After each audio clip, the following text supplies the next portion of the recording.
Assalamualaikum warahmatullahi wabarakatuh. Perkenalkan, nama saya Nur Saleha Hanum dari kelas Komunikasi Politik. Di sini saya akan membahas materi mengenai hak komunikasi sebagai nilai universal. Para ilmuwan sepakat setiap manusia saling ketergantungan, membutuhkan dan melengkapi antar sesama. Walaupun kehidupan berkelompok tetap membutuhkan orang lain. Menurut Oppenheimer, manusia menjadi hal evolusioner atau berangsur-angsur seperti hewan dan bakal selalu berkembang. Semoga lebih bisa menghargai yang ada sebelum menyesal. Dari hal ini dapat disimpulkan bahwa manusia hidup saling ketergantungan. Dari pendapat Oppenheimer ada 3 poin penting yang perlu diketahui. Yang pertama itu melakukan kekerasan tetap didukung oleh negara. Yang kedua, sterilisasi terhadap orang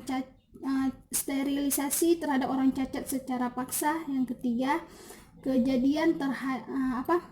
kejahatan terhadap kelompok masyarakat.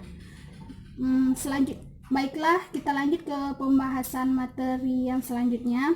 Air adalah hal terpenting bagi kelangsungan hidup manusia. Air merupakan sumber kehidupan manusia. Segala aktivitas keseharian sangat diperlukan air untuk memenuhi kehidupan dan keperluan. Begitu juga dengan oksigen. Oksigen memang sangat penting bagi manusia. Jika tidak ada oksigen, manusia tidak bakal bisa bernafas. Karena jika tidak ada oksigen, tidak ada kehidupan. Sama halnya dengan air, oksigen hal yang sangat utama untuk kehidupan agar bisa bernafas tanpa harus membeli oksigen. Berkomunikasi juga memiliki hal yang sama seperti air dan oksigen. Dengan adanya komunikasi,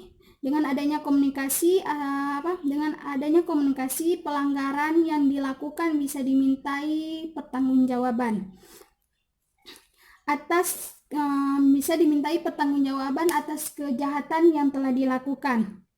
Setiap hal yang dilakukan dalam kehidupan tidak lepas dari yang namanya komunikasi. Dengan komunikasi yang baik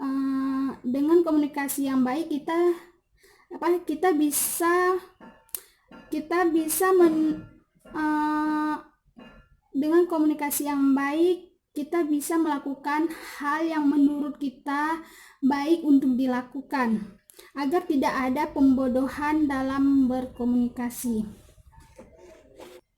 Selanjutnya itu contoh studi kasusnya. Yang pertama itu salah satu anggota fraksi partai PKS Dapil NTB dalam sidang paripurna di Jakarta menyuarakan kepada pimpinan sidang bahwa baru-baru ini di Sumbawa daerah Batu Rotok terjadi kebakaran yang menghanguskan ratusan rumah dan diharapkan agar akses jalan ke Batu Rotok segera diperbaiki supaya penyaluran bantuan dapat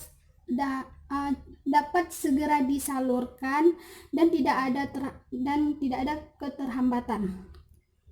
Warga Sumbawa sangat berterima kasih kepada Bapak Haji Johan Rosihan mewakili suara warga Sumbawa. Diharapkan dengan adanya komunikasi antara Bapak Haji Johan Rosihan dengan pemerintah pusat segera terrealisasi. Yang kedua itu contoh yang kedua, tanggal 9 November 2020 beredar sebuah surat terkait permohonan bantuan dana pengaman pelaksanaan Pilkada NTB dari Biro Humas dan Protokol Pemprov NTB memiliki aplikasi GSMH atau Governor Social Media Handling. Aplikasi ini khusus untuk membuat surat resmi dari pemerintah NTB melalui manajemen PRCC atau Public Relation Command Center bisa memantau perkembangan sosial sehingga ada timbal balik dalam pelayanan komunikasi atau informasi. Sangat diharapkan kepada seluruh warga NTB agar berhati-hati dalam menerima informasi supaya dalam berkomunikasi tidak ada kesalahpahaman. Contoh studi kasus yang ketiga itu 6 November 2020, percobaan pencabulan atau pelecehan yang terjadi pada salah seorang siswi SMA yang terjadi di pinggir jalan raya Simpang Boak menuju BTN Bukit Permai. Menurut keterangan yang diberikan oleh si korban,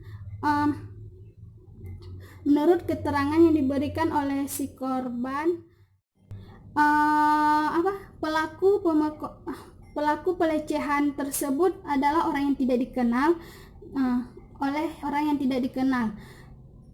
Kejadian tersebut terjadi pada hari Jumat sekitar pukul 12.35 WITA.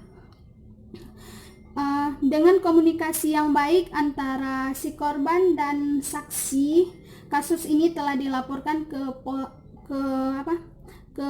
kasus ini sudah dilaporkan ke pihak kepolisian setempat. Sekian pembahasan dari saya terkait materi hak komunikasi sebagai nilai universal. Lebih dan kurang saya mohon maaf. Wassalamualaikum warahmatullahi wabarakatuh.